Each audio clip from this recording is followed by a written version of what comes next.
అక్కడ మనగూడ చౌరస్తా కాడ పట్నం మహేందర్ రెడ్డి కూడా కారు ఎక్కిండు. ఆయన ఎక్కిండు, ఈయన వచ్చిండు, ముగ్గురం కలిసిపోయినాం. పోయేటప్పుడు నేను చెప్పిన కార్లా మహేందర్ అన్నకు, నన్ను ఎత్తుకోపోలే సంతోషం. కార్లా నేనేం చెప్పిన అంటే మహేందర్ అన్న నీ మీద అనవసరంగా లేనిపోని పుకార్లు వస్తున్నాయి, జర గట్టిగా చెప్పు అన్న.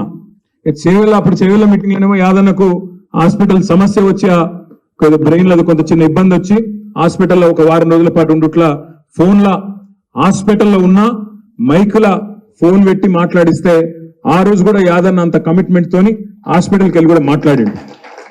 ఆడ చేవెళ్ళలా పరిగిల రెండు దగ్గరలా ఇద్దరు మాట్లాడారు నాయకులు. పట్నం మహేందర్ రెడ్డి మాట్లాడిండు, ఇప్పుడు ఉన్నాయి ఆ వీడియోలు యాన్నో లేవు, ఉన్నాయి. మా తమ్ముడు కార్తీక్ కూడా ఉండే, అందరం కలిసిపోయినాం. పోయి నాకంటే ఎక్కువ చంపిన కాంగ్రెస్ ఆ రోజు పొల్లు తిట్టింది ఇద్దరు. తిట్టడానికి ఇంకా గమ్మని చెప్తా మీకు. పరిగి పోతే మంచిగా మా మహేష్ అన్న మంచి భోజనం పెట్టిండు, ఆడ మంచిగా తిన్నాం. తిని ఆడ భోజనం అయిపోయినాక మీటింగ్ పోయినాక మొత్తం ఒక 4-5 వేల మంది ఉన్నారు. హాల్ నిండా బ్రహ్మాండంగా పరిగిలో ఉత్సాహంగా ఉండే. ఆడ పోయినాక నేను మహేందర్ అన్నతో అంటే ఇంతకుముందు కారులో చెప్పిన చూడు ముచ్చట, అది చెప్పు అన్న. చెప్పమంటే మహేందర్ అన్న లేచి, ఇగో నా మీద పుకార్లు వస్తున్నాయి కాంగ్రెస్ లో కొత్త అని, నా ఒక్కరి మీదే వస్తలేవు, రంజిత్ రెడ్డి మీద కూడా వస్తున్నాయి. ఆయనను కూడా ఇరికిచ్చే ఈయన పక్కకెళ్ళి నిలబెడుతుంది. ఈయన నా మీద ఎందుకు చెప్తున్నాను, నేను నా మీద పుకారుందా, ఈయన లొల్లి. ఇద్దరు నామగడ్డి లొల్లి పెట్టుకొని ఆస్కర్ అవార్డు గెలుస్తారు చూడు, దానికంటే ఎక్కువ యాక్టింగ్ ఇద్దరు.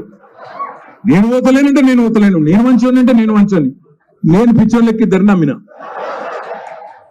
ఏం చేస్తాం, నమ్మి ఇద్దరు అద్భుతమైన స్పీచ్లు ఇస్తే గెలిచిపోయినాం. ఇంకేముంది, మళ్ళా పార్లమెంట్ గెలిచిపోయినాం అనుకున్నా. నేను చూస్తే 15 రోజుల తర్వాత సీన్ కట్ చేస్తే ఈయన మల్కాజ్గిరి అభ్యర్థి, ఆయన చేవెళ్ళ అభ్యర్థి కాంగ్రెస్. ఏమైందిరా అయ్యా అంటే ఇద్దరు పత్తలేరు. ఇప్పుడు మా అక్క అడుగుతుంది నన్ను పక్కకెళ్ళి, చాలా మంది మా వాళ్ళు ఏమనుకుంటారు ఎరికేనా మీకు అన్నది. ఏందక్క అంటే రంజిత్ రెడ్డి పోయిండు అంటే చెప్పగానే పోతాడు ఆ కేటీఆర్ కి అనుకుంటున్నాను అని చెప్తుంది అక్క. నాకు చెప్తే పార్టీలకి వెళ్ళి నన్ను పోనిస్తానా? ఎట్లా పోనిస్తా నేను?